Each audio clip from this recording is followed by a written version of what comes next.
परमेश्वर पिता का और उसके पुत्र हमारे उद्धारकर्ता प्रभु यीशु मसीह का धन्यवाद हो। आज का जो मेरा टॉपिक है वो है प्रकाशित वाक्य की पुस्तक, उसका 14 अध्याय और उसका 5 पद, रेवलेशन चैप्टर 14 वर्स 5। और ये प्रकाशित वाक्य की श्रृंखला का वीडियो नंबर 68 है। और यहाँ परमेश्वर के वचन में इस प्रकार से लिखा हुआ है, और उनके मुंह से कभी झूठ ना निकला था, वे निर्दोष हैं। ये वचन उन 1,44,000 मुहरबंद सेवकों, सील्ड सर्वेंट्स के चरित्र को दर्शाता है, जो महाक्लेश के समय मसीह के प्रति वफादार रहते हैं। इस वचन को समझने के लिए हमें प्रथम शताब्दी के इतिहास को देखना होगा, जब प्रेरित यूहन्ना ने पतमस टापू पर निर्वासन के दौरान इसे लिखा था। रोमन साम्राज्य का अत्याचार, ये वह समय था जब रोमन सम्राट जैसे नीरो और डोमिटियन खुद को ईश्वर घोषित कर चुके थे। नागरिकों के लिए सम्राट की पूजा करना और उसकी मूर्ति के आगे धूप जलाना अनिवार्य था। जो ऐसा नहीं करता था उसे राजद्रोही मानकर मार दिया जाता था। झूठ का दबाव, उस समय मसीह विश्वासियों पर यह दबाव था कि वे अपनी जान बचाने के लिए केवल एक बार मुंह से कह दें कि कैसर ही प्रभु है। ऐसा कहना एक झूठ होता, क्योंकि उनका प्रभु केवल यीशु मसीह था। प्रकाशित वाक्य 14:5 के लोग वे हैं जिन्होंने अपनी जान बचाने के लिए भी कोई झूठ नहीं बोला था। इतिहास और यहूदी परंपरा के अनुसार इस वचन में प्रयुक्त यूनानी शब्द अमोमोस का अर्थ है कि निर्दोष या बिना दाम का। पुराने नियम के समय में जब मंदिर में बलिदान के लिए मेमना लाया जाता था, तो याजक उसकी बारीकी से जांच करते थे, और यदि उनको कोई दोष नहीं होता था तभी वो निर्दोष घोषित किया जाता था। और यहाँ इन 1,44,000 लोगों को उसी तरह परखा हुआ और खरा पाया गया है।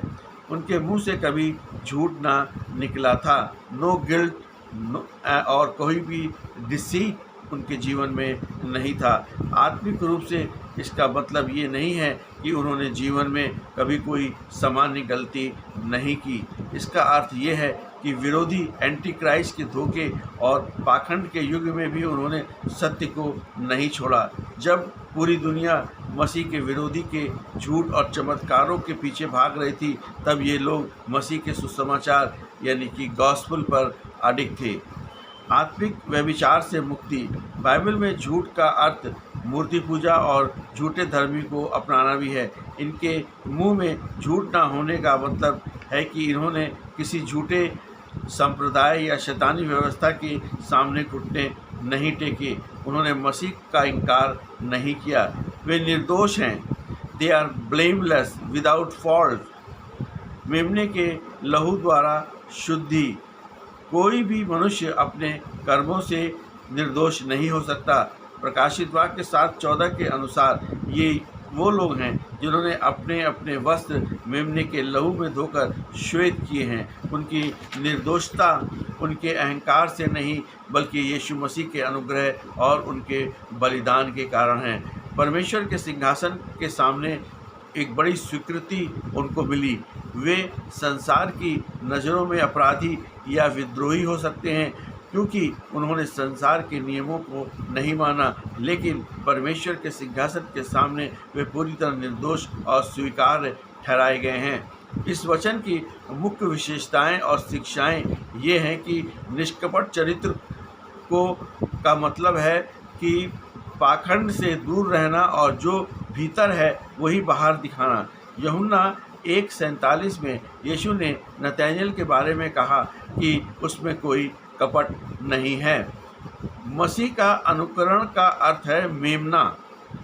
यीशु मसीह जहाँ भी जाता है उसके पीछे चलना, उसके और चाहे राह कितनी भी कठिन क्यों ना हो, उन्हें सिर्फ यीशु मसीह के पीछे ही चलना है। और 1 पतरस 2:22 में मसीह के मुंह से कोई भी छल की बात नहीं निकली थी। पूर्ण समर्पण का अर्थ है कि सांसारिक लाभ या ज्ञान बचाने के लिए अपने विश्वास से समझौता नहीं करना है। फिलिपियों 2:15 में कहता है कि टेढ़े और हठीले लोगों के बीच में निर्दोष और भोले बने रहना। जब चारों ओर आत्मिक अंधकार, झूठ और समझौते का माहौल हो, तब भी परमेश्वर अपने लोगों से पूर्ण पवित्रता, ईमानदारी और वफादारी की अपेक्षा रखता है। ये वचन क्लेश झेल रहे विश्वासियों के लिए एक बहुत बड़ा प्रोत्साहन है कि अंत में जीत सत्य की होगी और परमेश्वर के सामने उनकी वफादारी का उन्हें प्रतिफल मिलेगा। इसलिए प्रभु यीशु मसीह पर विश्वास करें, अपने पापों को मान लें, अपने पापों के का पश्चाताप करें और यीशु मसीह को उद्धारकर्ता के रूप में ग्रहण करें। यही मसीही जीवन है। आमीन।